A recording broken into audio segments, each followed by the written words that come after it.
have two great abilities: the ability to lead and the ability to also follow.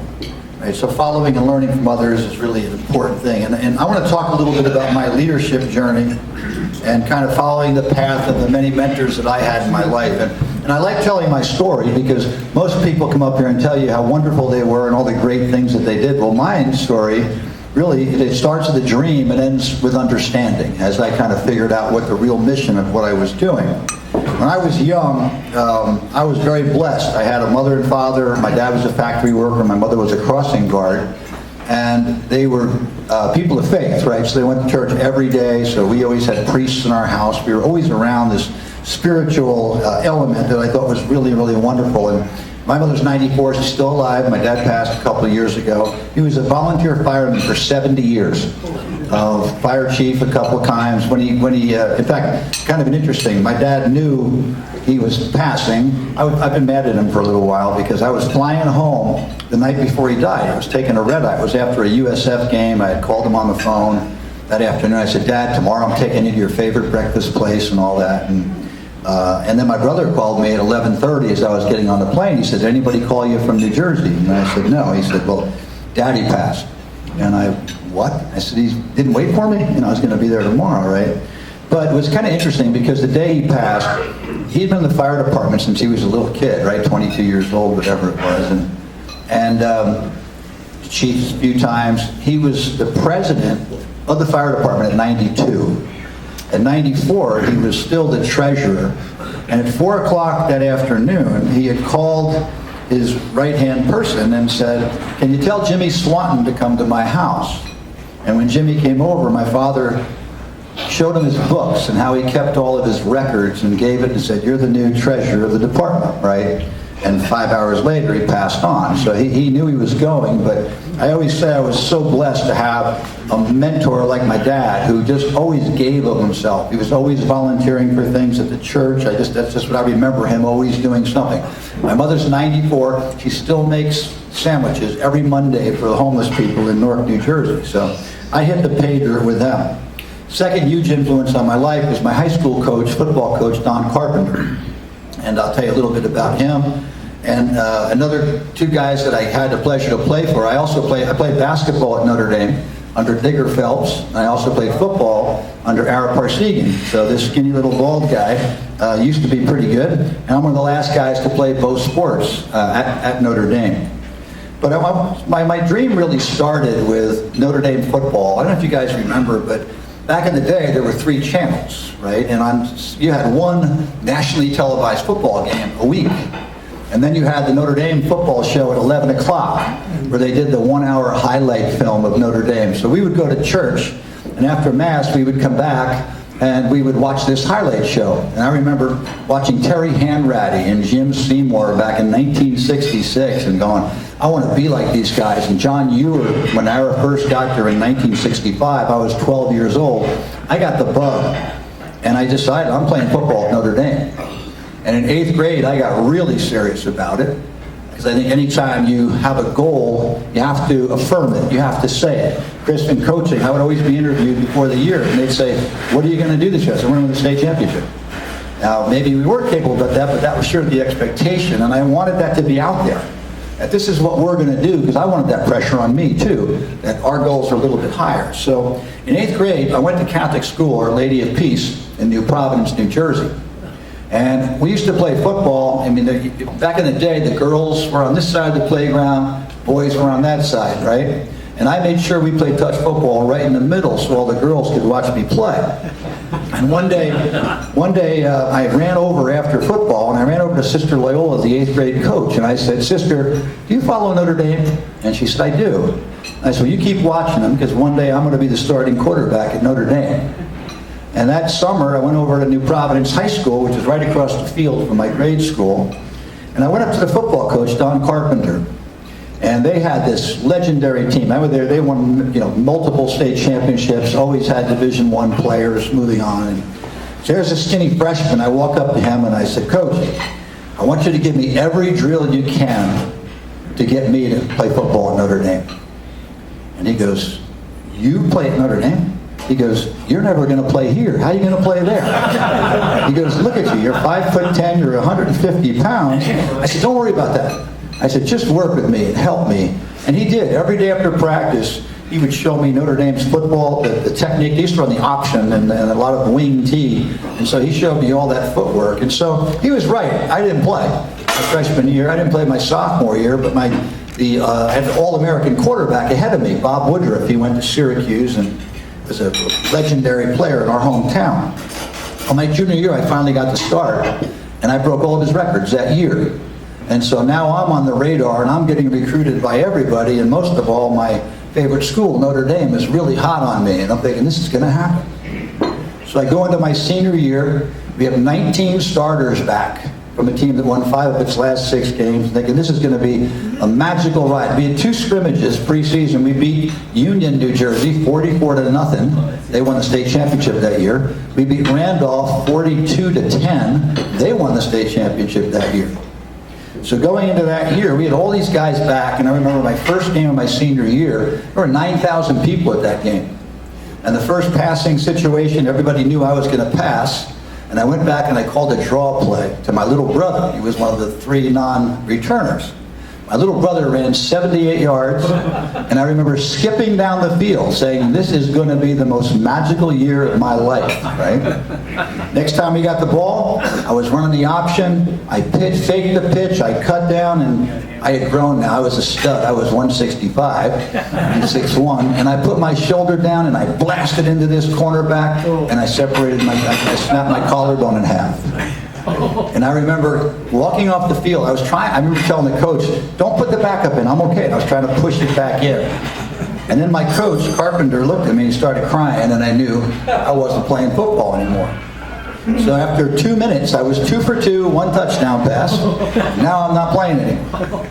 And I went to the hospital that afternoon, and my dad and my brother was with me. And my father, like I said, was a man of faith, and he was talking to me and trying to calm me down, and he had a great line. He said, "Frank, this is God's way of telling you to play basketball." I had been recruited. I had a full ride to Duke, Maryland. I was probably a better basketball player than I was a football player. And I kind of, after about an hour of my dad and my brother talking to me, I said, "That's it, I'm going to play basketball. And that's going to happen." So I remember that night I went home, and the house was packed with all my teammates that had come to see me, and I remember everybody left. They were saying, "You'll be back in a month, And I remember telling my girlfriend, who's now my wife, I told my girlfriend, I said, "I'm not playing football ever again." And I said, "This is stupid. You get 1 hit and it's all over. I'm playing basketball." And I told my dad, I said, "If they try to get me back, you say no, I'm not playing." And so I played basketball, had a great year, averaged 30 points a game. And all the football schools that recruited me, they bailed on me, they were done. And I got a letter from Notre Dame. And they said, "We're going to come out and watch you play basketball." So Joe Ianto, the line coach, came out. He watched me play basketball against Caldwell High School. I scored 44 points. And after the game, he walked in the locker room. He said, "You got to take a visit to Notre Dame. You got to come and take an official visit." And I was like, "I don't want to do this. I'm not playing football." But yet I had affirmed this and told everybody in town since I was a little kid, felt this pressure. What am I going to do? Talked to my dad. He goes, "You should take a trip." And why wouldn't you, right? So I flew to Notre Dame in the spring, and I remember it was a rainy day. I got off the plane. They picked me up, took me down to the field, and they were already practicing. And Ara Parsegan was there, and I thought Ara was God. I still do, by the way. That guy was just the most impressive man I've ever met in my life. And I see Ara on the field, and he comes over to me, and he says, "I want you to kneel in the huddle and make believe you're the quarterback at Notre Dame." Well, I was reluctant to do that because I had on a brown polyester leisure suit with a silk shirt that came out to here. I don't know if any of you guys had those. And I had white boots on too. And I said, "I don't want to kneel in the mud," but being a good kid, I knelt down in the mud. And then Ara says to me, "Stand next to me and imagine you're in the pocket in Notre Dame Stadium."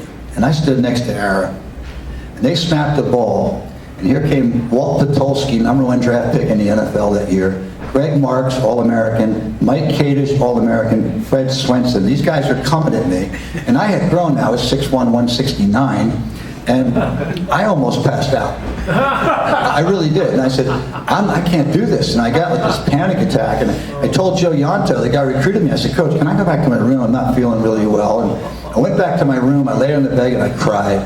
And I said, how am I going to get out of this? I am not playing football. This is crazy. So that night I went to a party. I didn't enjoy it at all. Left the party. I was wandering through campus and I got lost. And that night it started to snow. And so the campus was covered with snow, and I was over by the Twin Lakes. If you've seen the movie Rudy, it's where he gets his letter by those Twin Lakes. That's where I was. And I look to my left, and I see this grotto in the distance, like thousands of candles. And so I walked over to this grotto, and I knelt down and I prayed, and I felt like Jesus in the Garden of Gethsemane. I said, there's a way for this to not happen. Let's not let this happen. I'm not playing football. You've got to find a way to get me out of this, right? And I stood there for the longest time praying. And that night I went to my room and I cried myself to sleep. And in the morning I went to Ara's office. And Ara said to me, you know, you remind us a lot of Joe Theismann. You know, you're from New Jersey, you're built like him and all that. And he said, we're offering you a full scholarship to Notre Dame. And he says, take it home, talk to your mom and dad. And I said, no, I don't have to talk to anybody, I'm coming. And I saw. So I don't know what happened in 24 hours. I do think that's where I was supposed to be. Well, that year, I go to Notre Dame in the fall. Well, I'm the 9th string quarterback.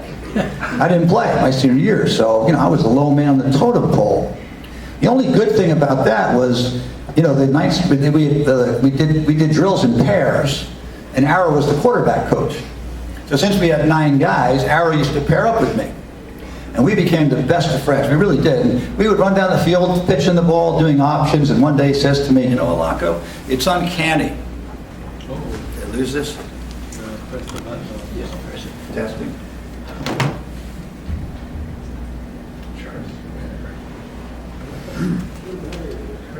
That one wasn't too.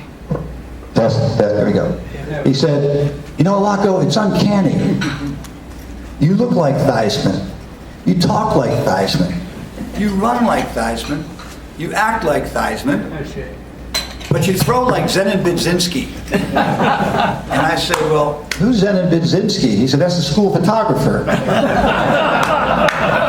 So, I worked my way up from 9th string, and I got my big break because I was the prep team quarterback. I mean, that's the worst job in the world. If any of you ever played sports, you're the cannon fodder for the big guys, right? So I would go against these guys, the front four, and you have all the young kids and all the guys that aren't any good anymore, and it's just a bunch of misfits, and everybody is basically given up. They're never going to play. You can't get off the prep team because the prep team plays against the first team, right? The first team goes against the third team and the fourth team.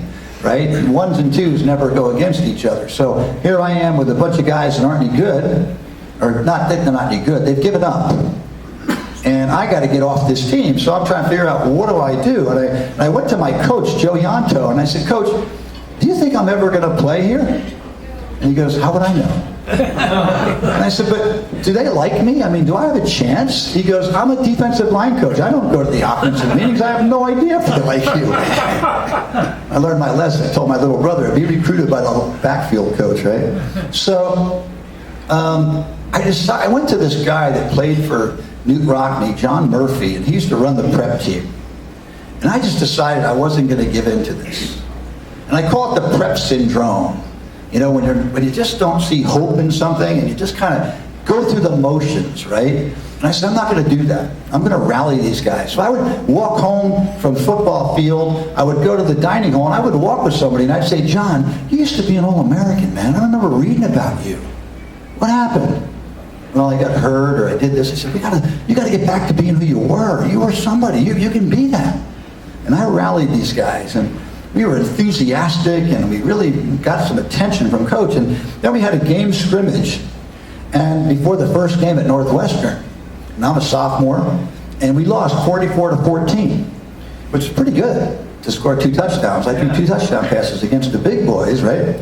And Ara, after the scrimmage, Ara says to me, hey, Allocco, come over here. I came over, he goes, man, I love your energy and your enthusiasm and the way you're trying to motivate guys. He said, I can't take you to Northwestern because we're only allowed to travel 44 players, but if you can get a ride there, I'll have a uniform for you. You can dress. I'm on cloud 9. Great.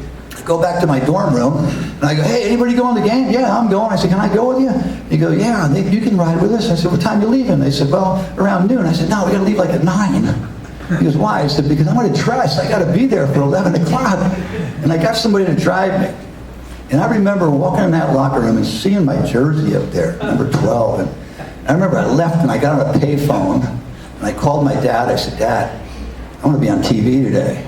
And I almost stand really close to the coach so you can see me. So be watching. So the game, we're up 44-0 at the end of the game. And Ara bypasses the second string quarterback, and he calls me up, Allocco. And he said, tells me to go in, and I said, Coach, whose play should I run? I don't know ours. I can run Northwestern's. I've been running theirs for a month, right? He says, just go in and run the option. And so I ran the option. I took us right down the field, and the next day I got moved up to the second string quarterback. So I really kind of went from 9 to 2 in a year, right? And so, you know, that year was pretty special. I remember we lost to Nebraska in the Orange Bowl 40-6. It was one of the worst losses in Notre Dame history. As Bill can attest to, we've lost a lot worse than that since, right? But back then, we didn't lose like that. We lost to Johnny Rodgers. I don't know if you remember him. He was the greatest football player I've ever seen. David Hum was on that team. They had some amazing players. Tom Osborne, Bob Devaney coaching back then. And we lost that game, and Ara walked in the locker room. And this is the kind of guy he was, right? I have to watch my clock because Chris says you guys got to go to the bathroom at 1:30. Everybody's got to pee, right? Including me. So Ara walks in the locker room, and he says, gentlemen, I want you to remember this as long as you live. Adversity has the effect of eliciting talents which under prosperous conditions might have remained dormant. And he walks out of the room. And I remember saying to myself, thank God I'm a quarterback, because I actually know what all those big words mean.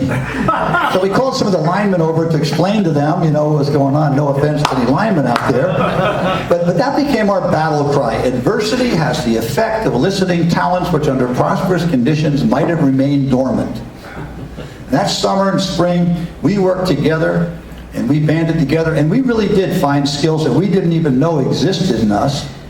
And from an 8-3 season, we went 11-0, and we beat Alabama in the Sugar Bowl 24-23 to be the 1973 national champions. And it really was based on the motivation that Coach had given to us. So my senior year, I'm the number 2 quarterback, Tom Clements. If you remember Tom Clements, he was a great quarterback. He's the offensive coordinator for the Packers right now. But Tommy was a great, great player. And I got told by Ara in the spring, the only time Tommy and I went head-to-head was our spring before our senior year. Because I got to run with the first team, as did he. So I was back on an even keel. And I beat him out. I did. I had a heck of a spring. And Ara called me in his office, and he said, Frank, you clearly beat him out, but the job wasn't up for grabs. You know, he led us to a national championship. He's a Heisman Trophy candidate. He said, you need to go home and be the best backup quarterback you can be. And you know what? Today, you would transfer. You'd get paid to transfer. But back then, I just wanted to be the best quarterback I could be, and I wanted to help Notre Dame. And I wanted to help my teammates, and that's gone now, unfortunately. But that's what you did back then, right? You looked at yourself and you said, what do I got to do to get better? Right? And in the event that Tommy gets hurt, I got to step in. And by the way, my high school coach would say to me, you hang in there because you're going to get an opportunity. It might be the last game of your career, but you're going to get a break. And sure enough, we're playing the Orange Bowl in 1975, and we're playing Alabama, who's number 1 in the country, rematch, right, from the year before. They were number 1 in the country, and Tommy got hurt. And I came in the last couple series and led us to victory, won the game. My best play was I didn't throw a pass. Right? I was going back to throw, and Woodrow Lowe, he was like playing possum with me, right? And I spotted my pump fake, and I took a sack, and Don Crickey said, what an amazing play by the heady senior from New Providence, New Jersey. I took a sack. That was my claim to fame. I didn't get it. But I called my high school coach. I said, why did you have to say you're going to get your break in the last game of your senior year? Why didn't you say the second game of your senior year? Because he was prophetic that all happened. So that year, Ara comes to me. And he says, we're going to appeal to the NCAA to get you another year of eligibility. Back then, Notre Dame did not redshirt. The only time you could get another year was if you were hurt. And I said, Coach, I don't remember being hurt. Well, your sophomore year, you only played in 3 games. You had your bad pinkies. I got this pinky that doesn't work, and this one was fixed. And we applied to the NCAA, and I got that extra year. And I can remember driving home from practice, and I would honk my horn just because I was so happy that I'm going to get my chance finally. I've waited all this time, and I'm going to get my opportunity. And every day, I would run the stadium steps, right, to get ready for this. And I got through this spring. I was having Dan Devine had come in, and Dan Devine was, Ara retired, unfortunately, and Devine came in, and it was a far cry from what Ara was, but Dan came in, and I said to Coach, I said, you know, I don't know what your plans are for me. And he said, no, you have to stay.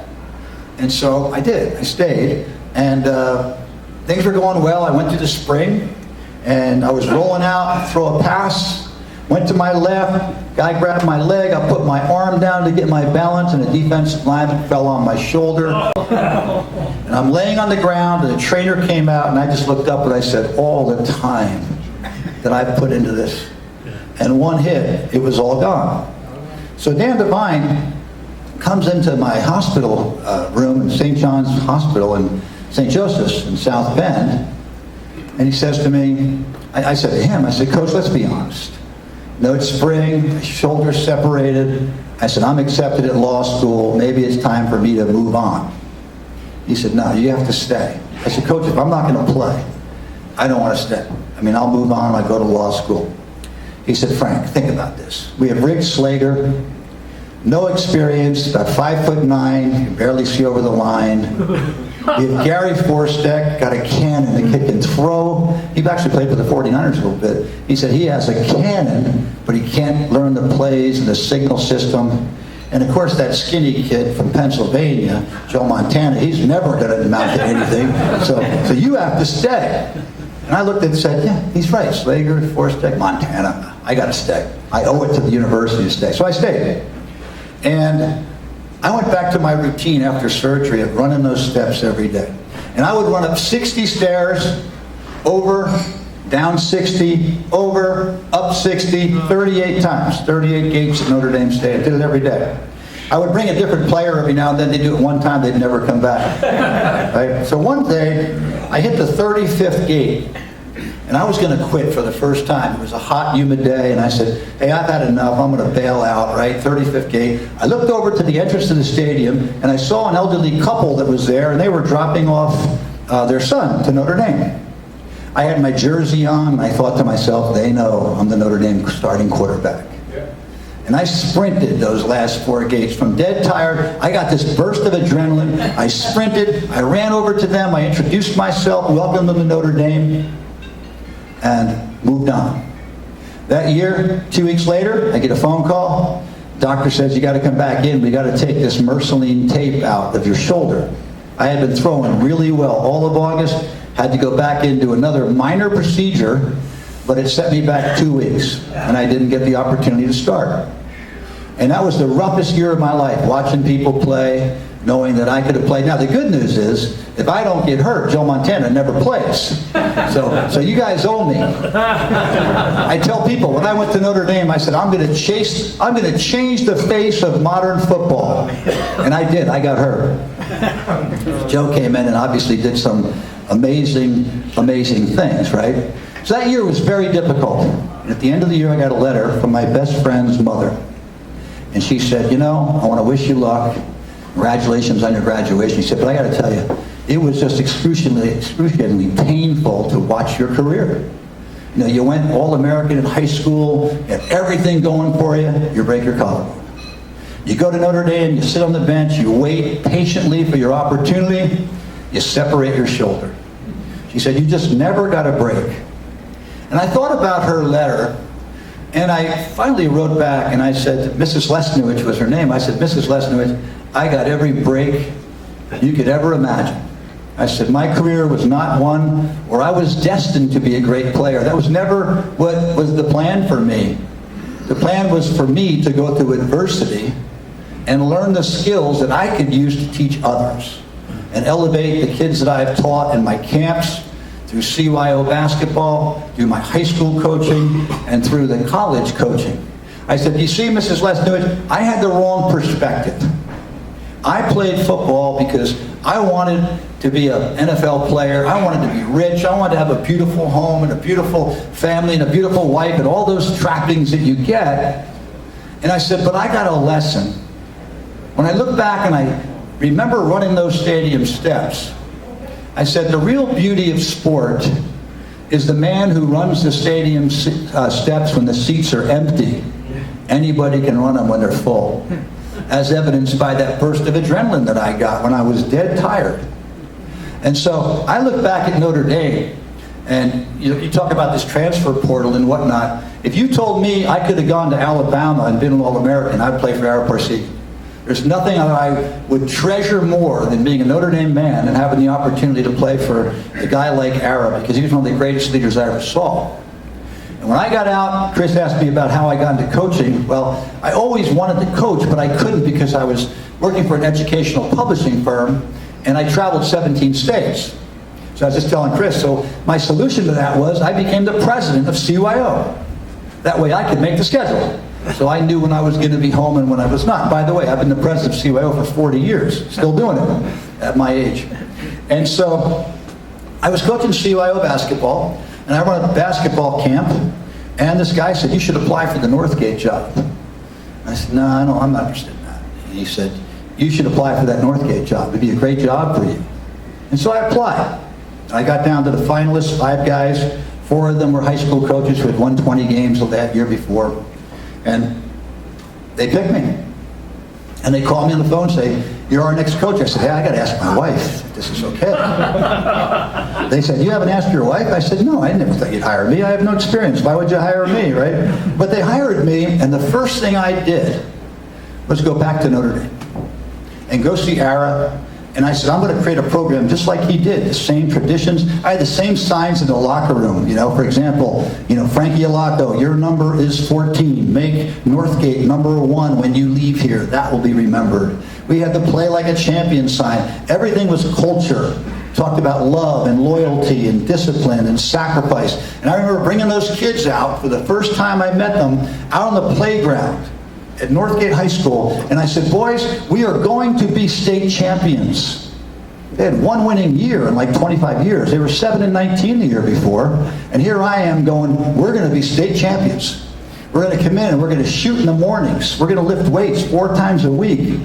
We're going to have individual workouts in the afternoons. We're going to play 50 summer league games, and we are going to shock the world. And this kid, I said, anybody have any questions? And this kid raises his hand and he goes, yeah, have you ever coached before? And I said, yeah, I coached CYO for 15 years. He goes, oh, I mean really coach, like high school or college. And I said, no. He goes, is anybody going to help you? I got even with him. I cut him 2 months later. I cut him. But I told those kids, I said, see that street out there, Castle Rock Road? I said, that street's going to be packed one day with people coming to watch you play and see how we turned around this program. First year we went 22-8, second year we went 29-4, third year we went 31-2, won the state championship. And we kept beating De La Salle. And then De La Salle called and invited me to come over and check the school out, and I did. And the same thing, but that job was hard because they thought they were successful. They had only won 1 league title in 40 years. But they thought they were good because they were winning 20 games every year. But that was a harder sell with my state championship vision, right? And I tried to connect to those kids. And I remember one of my favorite players was a kid named Gus Arginal. Gus's father was a leading cardiologist in the Bay Area. Gus is now the associate head coach at Arkansas. And Gus was my guy, and I was trying to be one of the guys. And I would lift weights with the kids. And I was 44 years old at the time. I'm lifting weights with them. And I'd say to the kids, what's it like to be on a team when your coach is the best conditioned athlete? And Gus goes, you're an old man. Look at you. You're bald. You're old. And I said, the best conditioned guy. I said, Gus, I could go to Notre Dame In fact, I'm going there this weekend for my reunion. I said, if you gave me 2 weeks just to get my arm back, I could play at Notre Dame right now. By the way, I don't believe that. Just trying to get the kid. I'm not stupid. Well, kid says, Coach, you're out of your mind. Well, that weekend, I go to Notre Dame. They're playing Michigan. And I'm in the end zone, and I'm talking to a bunch of my friends, and I go, do you think any of us could play at Notre Dame, I mean, relative to the time, right? And they said, no, the linemen are much bigger. They're, big 275 when I played. Now they're all over 300 pounds, right? He said, they're quicker than we were. Maybe we had 2 guys that could run a 4.4, 4.5. Now they have 10, right? He said, I don't think maybe the quarterbacks. And so while we're having this conversation, my feet are on the goal line. And this coach comes over, taps me on his shoulder. He goes, hey, Frank, get off the goal line. And I went, what's the deal with that, right? So I got off the goal line. He walked away. I put my feet back on the goal line. Talking a little bit, he comes back and he goes, hey, Frank, get your feet off the goal line. And I'm going, what's this guy, the goal line police? This is crazy. So he left. I put being from New Jersey and being a bit defiant, I put my feet back on the line. Well, now the captains come out, and I'm looking at these guys. Michigan guys, their arms are so big, they have to cut the jersey to get their arms to the sleeve. I mean, these guys are huge. And all of a sudden, they make this announcement. And now, the oldest marching band in history, the Band of the Fighting Irish. Da, da, da, da, da, da, da, da, da. I turn, I get hit by a girl carrying a tuba. I went down, I saw stars, I had to go back and to admit to those guys that, you know what, maybe I can't play football at Notre Dame. But I will tell you though that, being at De La Salle, going there and winning what we won, we had a great career there. We won 2 state titles, many section titles, and NorCal titles. But, 2 stories I'd like to just end with is one of them was my finest moment as a coach. When I think back, people say, I'm the second all-time winningest coach in state history. But I don't really remember that. You mentioned my wins, I thought, when you said that. I have no idea how many games I won. I knew I lost 99. I knew the losses. But my greatest moment in coaching was my last game in high school, and I didn't know it was my last game. I didn't know I was going to go to USF. That came out of the dark. There was no clue. That was not in the plan. And we had this young boy, Vince Romeo. He was a heck of a player. He was having an amazing year. Just couldn't miss. And so we were playing Monte Vista, one of our big rivals, and Monte Vista and I were going head to head, and we were up 5 with like 30 seconds to go. They hit a 2 to cut it to 3. There's 2 seconds on the clock, maybe 3 seconds on the clock, and they're going to foul us. And they foul Vince, and I'm thinking, fantastic. Couldn't be better. Vince goes to the foul line. He's got a 1-and-1, and he missed the front end, and he kind of panicked for a minute. He was shocked that he missed. He kind of looked at me like, couldn't believe he missed a shot. Ball bounces. By the way, we're supposed to, on a miss, go press, so he couldn't throw a pass. He was just paused. He didn't go press the guy. He throws it over there. They throw in like a 60-foot bank shot to tie us. We go into overtime, and we lose. That night I got a phone call at midnight from one of my assistants. He said, you got to come down to the school. He said, Vince is here shooting free throws, and he's upset. He's really down. So I go down and I see this kid, and he's crying. Coach, I let the team down. I choked. I said, hey, whoa, whoa. You have 31 minutes, 58 seconds to win games. You don't lose in the last second. It looks like that, but it's not what happens. I said, and by the way, you were chosen to miss that shot because you're the only kid tough enough on our team to miss that shot and bounce back. And you're going to bounce back. So go home, get some rest. We start on Monday, and you will get another chance. I promise you. As fate would have it, we go through the whole season. We get to the section championship game at St. Mary's College against Monte Vista. And we're not playing well. We struggled. And we got down to the last minute. We were down 9. And we made this run of all time. Vince made a 3, stole the ball, made a basket. We cut it to 1 with 2 seconds to go. And he stole the ball, and a kid fouled him. Oh, boy. He He had a double bonus, down 1. 3,500 people there. He goes to the foul. He looks at me when he got fouled. He goes, you said I was going to get my chance, He goes to the line. He missed the first. The second, he didn't hit the rim. And he fell to the floor. The people stormed the court because when we lost, it was a big deal. And I remember running out to that court, picking that kid up, and he was like dead weight. He was crying. And I picked him up finally, and I had my arms around him, and he was going, Coach, I choked. I said, you didn't choke. We were down 9. You brought us back. You know, and I kept telling him, I love you. I said, I love you so much. I'm so proud of you. And there was this cool moment where everybody's celebrating and he and I are just rocking. And I'm telling this kid how proud I was of him. And it was the first time in my life that I ever didn't care that we lost. The only thing that cared about was taking care of that kid because he needed me. And about 8 months later, the kid texts me, I got it done, Coach. He made the game-winning shot at the buzzer for his college team to get their first playoff bid in history. But the beauty of the story was he gave up playing basketball the next year because he had someone very close to him who was having some severe issues, and he quit basketball to take care of this person.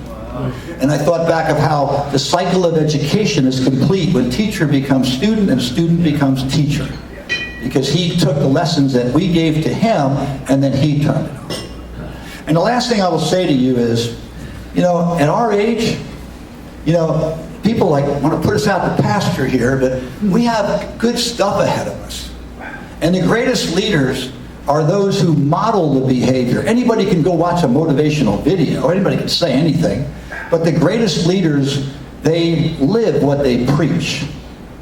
And 20 years after that adversity quote with Ara Parsegian, my father called me.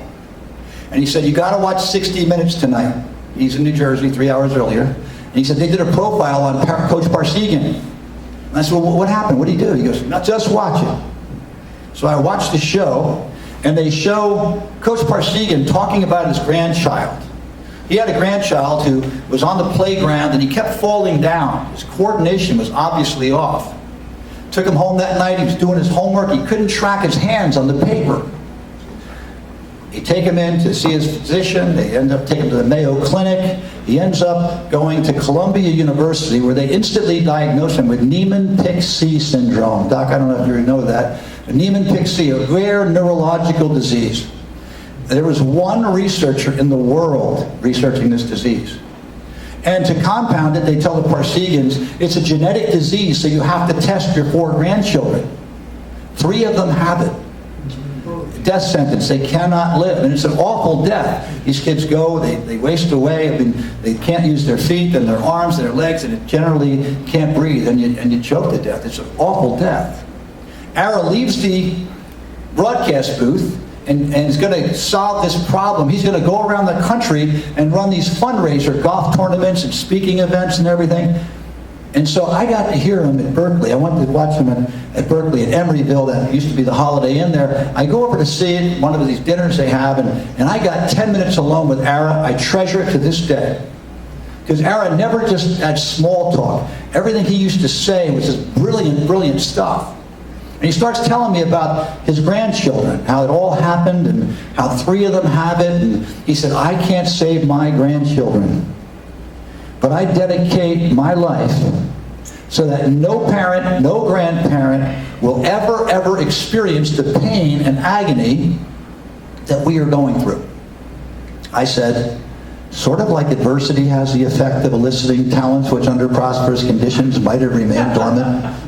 He lit up. He said, I taught somebody something. I said, Coach, if you ever knew, everything I am, ever will be, I owe to you. Just being at your side and learning from you. And so when I look at our lives, and you look at Coach Parsegian, and the public knows him for the 11 years he coached, when he won 85% of his games, 2 national championships, countless All-Americans, but that wasn't the story. The story was the 43 years after he retired. 43 years after, when he raised $50 million, and now 1 researcher in the world now is 20 labs. That's the legacy of Coach Parsegian. And I look back at that and say how blessed I was to have a man who always modeled for us. And when Coach passed away, he didn't want anybody to come see him. And he told the players, if you want to do something, write me a letter. I wrote him a letter.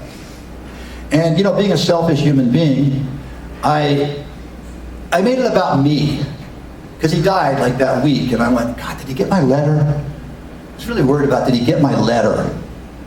And about 2 months later, they were doing a special when Notre Dame played Miami of Ohio, because Miami's known for the cradle of coaches, Snellenberger, Woody Hayes, all these guys that came from here, Ara came from there. And ESPN called me and they said, when Coach Parsegian passed, said his wife said that his players wrote him letters. And she said that your letter really was hit home and was very profound and meant a lot to him. And I went, he read my letter. But what I said in my letter is, imagine being 17 years old and sitting in your living room and having this man come in and promise you that I'm going to lead, I'm going to be a role model, I'm going to make you a better human being, I'll make you a better man. And I said, and you never let us down. Through wins, through losses, through adversity, he was always the model of how a father should act, a grandfather should act, a coach should act. And I challenge us to say, hey, don't buy into age. Start something new. Be a mentor to someone. It might be a kid on your block. It could be your grandchildren, but be a mentor, even if they don't want to hear it, right? And most important, be that role model and live the words that you speak and be a shining example of what we can be. Because you know as well as I do, we know exactly what works in America. We know what works, just nobody wants to do it anymore. We don't want to talk about discipline. We don't want to talk about love or sacrifice or accountability. All we talk about right now is dissension. And it's got to start with us and being that role model, because we were of that generation that wasn't like that. And so these kids are crying for it. And the last thing I will say is, I have this candle that this woman gave me. I was a great salesman. I sold books for this Barnell Law Publications. I was the #1 salesman 13 out of 15 years. I never showed a customer a book. Never. After I was done, I'd say, hey, Gary, take a look at this new phonics program. Take a look at it. If you're interested, give me a call. But what I did do is say, how's your wife? Hey, is your daughter, how her leg heal? I was somebody that really cared about their families, and they got to trust you and be involved with you, right? So I was talking to a school teacher, and she said, I want to give you something. She made me this candle. And it has this quote that I try to live by every day. And it says, I want to be thoroughly used up when I leave this earth. For the harder I work, the more I live. I rejoice in life for its own sake. Life is no brief candle to me. It is more of a splendid torch of which I have hold of for the moment, and I want to make it burn as brightly as I can before passing it on to future generations. So I encourage you to be that bright torch in your children's lives, your grandchildren's lives, in your community, and all the people that you are blessed to teach and coach. God bless you all. Thank you all for your attention. Appreciate it.